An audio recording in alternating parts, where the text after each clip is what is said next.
গরুর কিভাবে তার মাকে বন্দি দশা থেকে মুক্ত করেছিলেন, কিন্তু কে তার মাকে বন্দি করে রেখেছিলেন, আর কিভাবেই বা গরুর সেখান থেকে উদ্ধার করলেন তার মাকে। বিনিতা ছিলেন ঋষি কাশ্যপের স্ত্রী।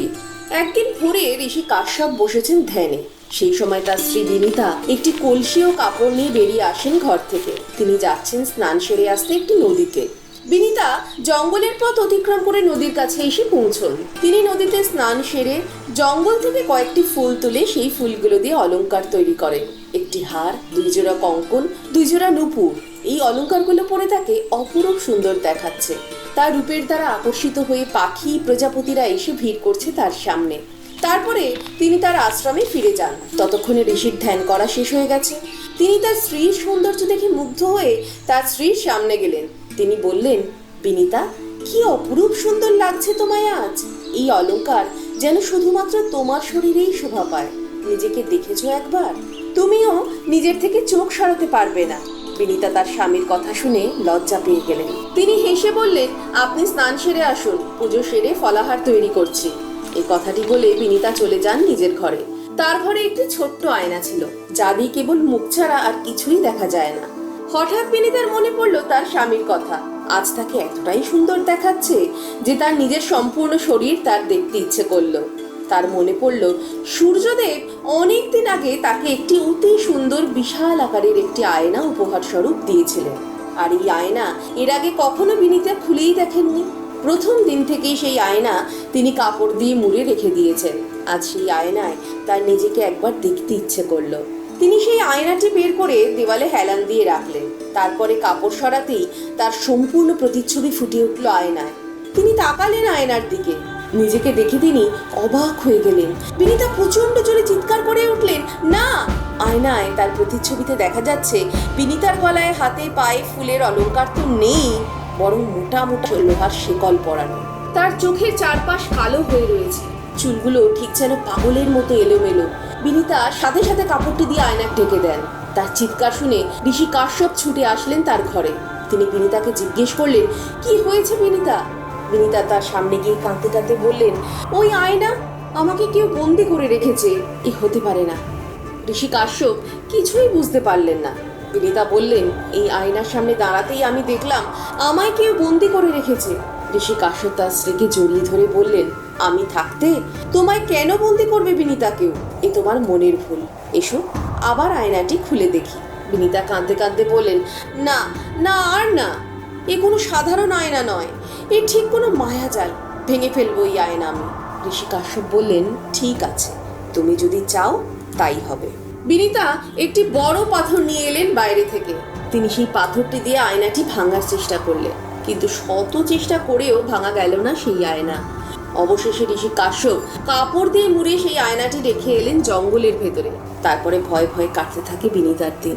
কিন্তু বেশ কয়েকদিন কেটে যাওয়ার পরেও যখন কিছু হয় না, তখন তিনি একটু স্বস্তির নিঃশ্বাস ফেলেন। তারপরে একদিন তিনি আর তার সতীন কদ্রু একসাথে বসে গল্প করছিলেন। তারা মেতে উঠেছিলেন হাসি ঠাট্টায়। এরই মাঝে কদ্রু বললেন, বিনিতা, চলো একটি খেলা শুরু করা যাক।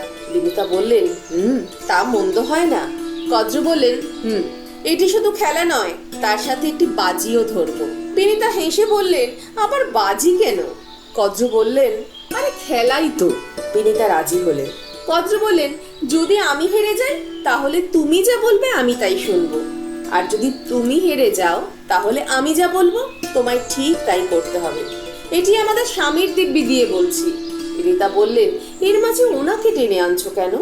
কদ্রু বললেন, মুখের কথা তো আর ফেরানো যাবে না, তাই না? বিনিতা আর কোনো কথা না বলে চুপ করে থাকেন। কদ্রু বললেন, আরে বিনিতা, এটি একটি সহজ ব্যাপার, এত বড় করে কেন দেখছো? এরপরে শুরু হয় খেলা। বাজি ধরা হয়, আর সেই বাজিতে পরাজিত হন বিনিতা। তার পরাজয় দেখে কদ্রু হা হা হা করে চিৎকার করে হাসতে থাকেন। তার হাসি শুনে আশপাশ থেকে সকলে ছুটে আসেন, এমনকি ঋষি কাশ্যপও। কদ্রু সকলের সামনে বলেন, আমরা দুজনে আমাদের স্বামীর নামে দিব্যি দিয়ে একটি বাজি ধরেছিলাম, আর সেই বাজিতে বিনিতা পরাজিত হয়েছেন। আর শর্ত অনুযায়ী এখন আমি যা বলবো ওনাকে তাই শুনতে হবে। কদ্রু হাসতে থাকেন। বিনিতা আস্তে আস্তে বলেন, এভাবে হাসছো কেন? কদ্রু বললেন, হাসবো না? বাবা, আজ আমার স্বপ্ন পূরণের দিন যে। বিনিতার চোখে জল ভরে উঠল। তিনি বললেন, আমি হেরে গেছি, এটি তোমার স্বপ্ন ছিল?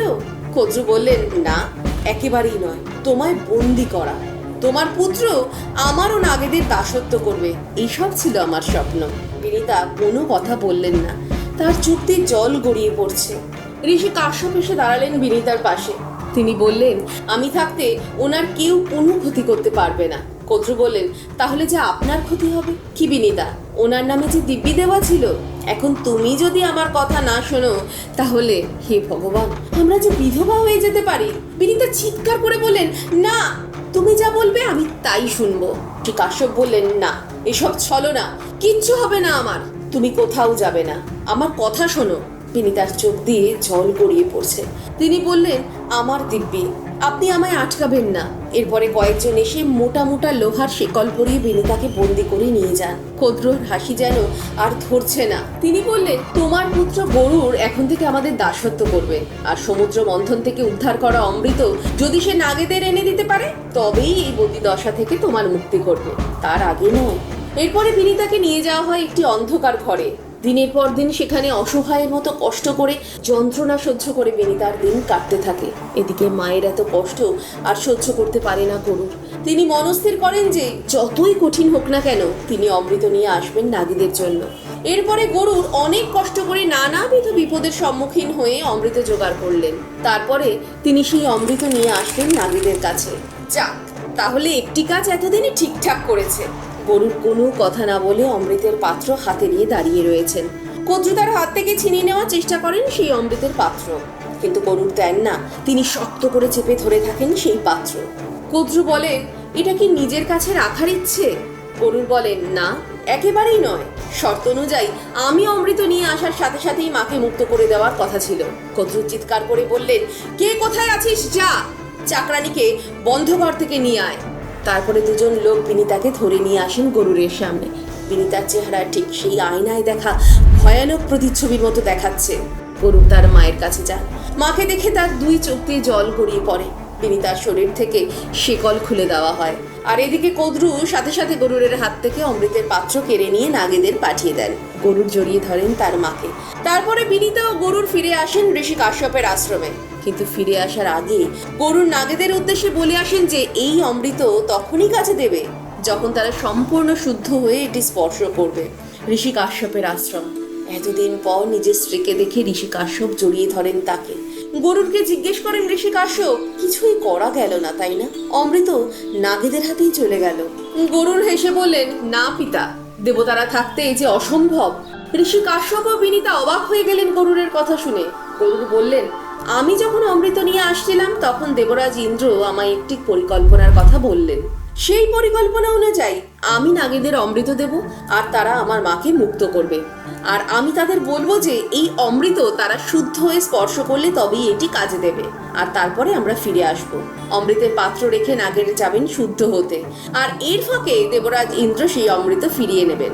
এতক্ষণে বোধহয় তিনি ফিরিয়েও নিয়েছেন। গরুরের কথা শুনে স্বস্তির নিঃশ্বাস ফেললেন ঋষি কাশ্যপ। এভাবেই গরুর তার মা বিনিতাকে মুক্ত করেছিলেন বন্দিদশা থেকে।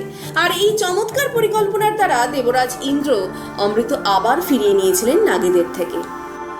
আপনার যদি এই ভিডিওটি ভালো লেগে থাকে তাহলে অবশ্যই ভিডিওটি লাইক ও শেয়ার করতে ভুলবেন না। আর আপনি যদি আমাদের চ্যানেলের নতুন দর্শক হয়ে থাকেন তাহলে অবশ্যই সাবস্ক্রাইব করুন আমাদের এই চ্যানেলটিকে। ভিডিওটি দেখার জন্য আপনাকে অসংখ্য ধন্যবাদ।